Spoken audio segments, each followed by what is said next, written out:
اور یہ میں کچھ سوالات جو ہیں میں نیٹ کے آئے ہیں. السلام علیکم سر، آپ نے بہت دفعہ سنا ہے کہ جنگ کے دوران پاپولر لیڈرشپ کی بہت ضرورت ہوتی ہے. یہ بتا دیں کہ پاپولر لیڈرشپ کا خود کیا رول ہوتا ہے اور جنگ کے دوران پاپولر لیڈرشپ کیسے جیت کا باعث بن سکتی ہے. دیکھیں، پہلی بات تو یہ ہے، دنیا میں کہیں پر بھی جنگ فوج نہیں لڑتی. جنگ بیسیکلی قوم لڑتی ہے. اگر جنگ صرف فوج لڑ رہی ہوتی تو عراق میں سب سے بڑی پوٹنٹ اور کمپلیٹ فورس تھی صدام حسین کی. 6.5 لاکھ اس کی فوج تھی اور کچھ 7 لاکھ ریزروسٹ تھے، وہ 90,000 کے قریب اس کے گارڈ تھے، اور سیلف سسٹینیبل تھا. اصلاً 5 منٹ نہیں لگا کیونکہ پبلک اس کے خلاف تھی اور پاپولر لیڈرشپ اس کے ساتھ نہیں تھی. نہیں تھا popular leadership.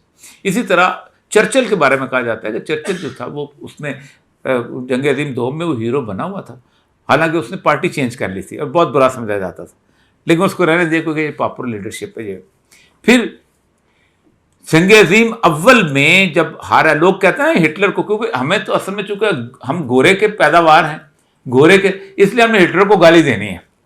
Hitler was a democratically elected person, election جیت کے آیا تھا، اور اس نے کہا تھا دیکھو کیا انہوں نے کیا تھا. انہوں نے کیا یہ تھا کہ پہلی دفعہ ہوا تھا یہ جو عالمی قرضے کا، ملکوں کے قرضے کا رواج شروع ہوا تھا. انہوں نے تاوان جنگ کا کہا اس کو کہ تم تاوان جنگ دو، اور تاوان جنگ تم دو گے برٹش کرنسی میں یا فرینچ کرنسی میں.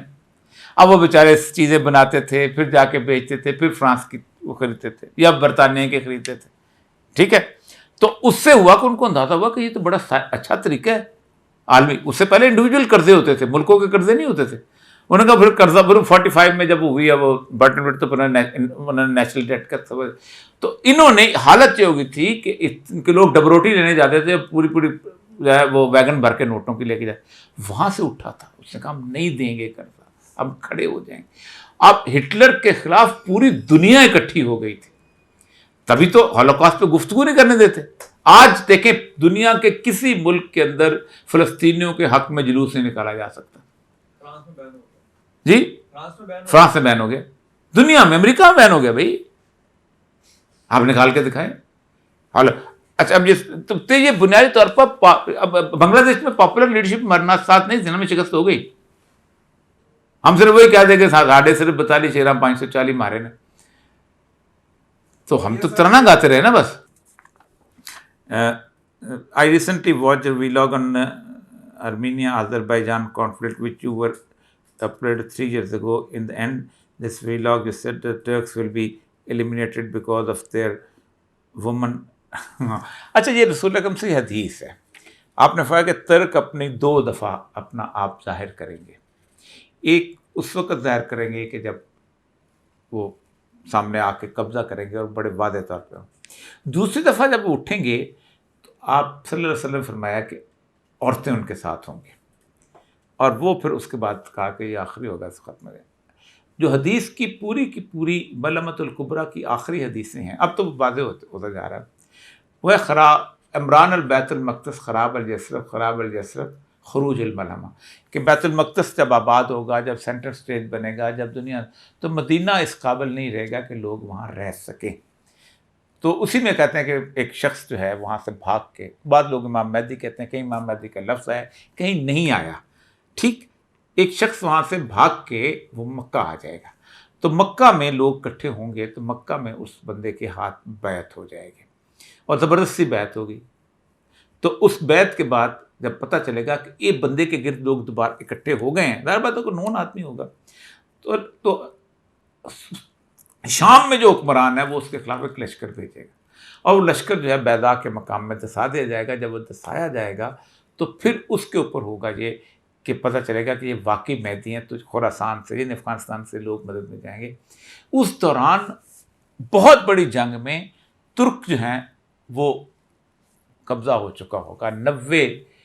80 جھنڈے ہوں گے، ایک جھنڈے کے 12,000 لوگ ہوں گے، ان کے 9,60,000 فوج بنتی ہے جو آئے گی لڑنے کے لیے مسلمانوں کی. تو ترکوں کا میں نے اس لیے کہا تھا کہ ترک جو ہے بس اب وہ آخری، یہ آرمینیا کے جو فائٹ تھے نا اس کے اندر، بس کے بعد آرمینیا کا ذکر بھی ہے، اس آرمینیا کا نام بھی دیا ہوا ہے. کبھی کبھی میں سوچتا ہوں کہ رسول اللہ صلی اللہ علیہ وسلم نے کس کس خطوں کے نام جو تھے اپنی حدیث کے اندر. ہمارے ایک دوست ہیں، انہوں نے رسول اللہ صلی اللہ علیہ وسلم کی حدیث کے اندر ممالک کا تذکرہ کیا ہے، تو انہوں نے کو 70 کے قریب مختلف ممالک ہیں جن کا تذکرہ آپ نے کیا اس زمانے میں تھے جہاں اپنا آخر زمانے صورت ہے. اس طرح امریکہ کھل کے اسرائیل کی حمایت میں آ گیا ہے، اور یورپین کنٹریز میں سے بھی کافی لوگ ان کی حمایت میں ہیں، اور پاکستان میں حال یہ ہے کہ جو پاپولر لیڈر ہے وہ جیل میں ہے، اور آرمی بھی 70 سالوں سے عوام کو پتہ ہے 70-75 سالوں سے کیا کر رہی ہے، اور میں اور جو یہاں پہ لوگ بیٹھے ہیں ہم کیا کر سکتے ہیں مطلب فلسطینیوں کے لیے. دیکھیں 2-3 چیز. ایک تو عالمی سطح پہ ایک بات بتائیں کہ کم از کم آپ کو کلیئر ہونا چاہیے. اب گزشتہ ہمارے دور کی بات ہے، 3 ملک ہمارے دور کے اندر انٹرنیشنل کمیونٹی نے ان کے خلاف ایکشن کی، سینکشن دیے ہیں. 3، ایک نہیں تھی لیکن اس پہ بھی چل دوڑے تھے. نمبر 1 ایسٹ تیمور ایک ملک ہوتا تھا، یہ کرسچن تھے انڈونیشیا کے ساتھ. انہوں نے کہا ایسٹ تیمور میں فوجیں داخل کرو اور ان کو آزاد کراؤ. انٹرنیشنل کمیونٹی نے کہا تھا.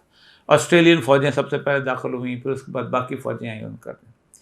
پھر دارفور ایک ملک ہوتا تھا، علاقہ ہوتا تھا سوڈان کے اندر. انہوں نے کہا یہ کرسچنس ہیں، ان کو ہم نے علیحدہ کرانا ہے. انہوں نے باقاعدہ انٹرنیشنل اقوام متحدہ نے سینکشنز کری کہ ان کو ہم نے علیحدہ کروانا ہے. فلسطین جو ہے بنیادی طور پر ڈسپیوٹڈ ٹیریٹری ہے پوری دنیا کے اندر. اسرائیل کو ابھی تک یہ تسلیم نہیں کیا گیا کہ جو اس نے علاقے ساتھ ملائے ہیں یہ اس کے ہیں. تو ایک تو یہ ہے کہ پہلی بات ہے کہ آپ کھڑے ہو کے نہیں کہہ سکتے کہ ہم فورسز اتار سکتے ہیں. آپ کو کر سکتے ہیں، 4 مسلمان مل جائیں تو کر دیں، لیکن ہم کریں گے نہیں کسی طور پر بھی. اور انہوں نے تیسرا ملک افغانستان میں انٹرنیشنل کمیونٹی داخل ہوئی تھی، اس کو الاؤ نہیں کیا گیا تھا عراق میں داخل ہونے کے لیے. لیکن ہوا یہ کہ اس کی عراق میں سعودی عرب اور وہ اس کی اپنا سعودی عرب کہہ رہا ہوں، عراق میں انگلینڈ اور امریکہ داخل ہو گئے تھے. پھر باقی ملک بھی آگے، فلپین بھی آگے تھے اور لوگ ملک بھی آگے. اصل مسئلہ یہ ہے کہ آپ بحیثیت امت جو ہے اپنے حکمرانوں کو گریبان کیوں نہیں تھامتے کہ فوج بھیجو، نہ فوج بھیجنا، سٹینڈ لو. آخری بات کرتا ہوں. اقبال نے ایک نظم پڑھی تھی، آپ سوچیں، میں تو 60 سال عمر ہو گئی ہے، خالد صاحب 5-6 سال بڑے ہیں، ہمارے بحیثیت امت زوال آیا ہے. اقبال نے ایک نظم پڑھی تھی رسولت محاب کے حضور، کہ فرشتے آئے رحمت میں لے گئے، فرشتے بزم رسالت میں لے گئے مجھ کو، حضور آئے رحمت میں لے گئے مجھ کو. کہا حضور نے اے اندلیب باغ حجاز، کلی کلی ہے تیری گرمی نواز گداز. جہاں سے اٹھ کے جہاں پر برنگ البول آیا، ہمارے پاستے کیا تحفہ لے کے تو آیا. تو اقبال نے جواب دیا تھا، حضور تہر میں آسودگی نہیں ملتی، وفا کے جس میں ہو بو وہ کلی نہیں ملتی. مگر میں نظر کو ایک آبگینہ لایا ہوں، جو چیز اس میں ہے جنت میں بھی نہیں ملتی. تراب لس کے شہیدوں کا ہے لہو اس میں، پرستی ہے تیری امت کی آبرو اس میں.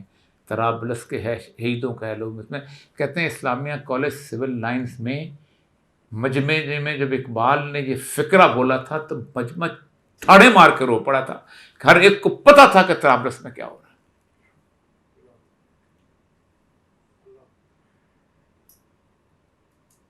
آپ کو پتا ہے طرابلس کہاں ہے آج کل؟ ہاں ٹریپولی تو تمہیں پتا نا. باقی امت بار بار کے لاکھوں کا مجمع ہوتا تھا جس میں وہ پڑھتے تھے. فقرہ سن، یہ فقرہ ہے 1920 کا، مہدی سوڈانی کے زمانے کا. تو تھاڑے مار مار کے رو پڑے تھے کہ یہ کیا ہو گیا. اور رسول اللہ کے دربار میں اقبال کوئی تحفہ نہیں لے گیا، ایک تحفہ لے گیا، طرابلس کے شہیدوں کا ہے لہو اس میں. کوئی اور تحفہ نہیں لے گیا.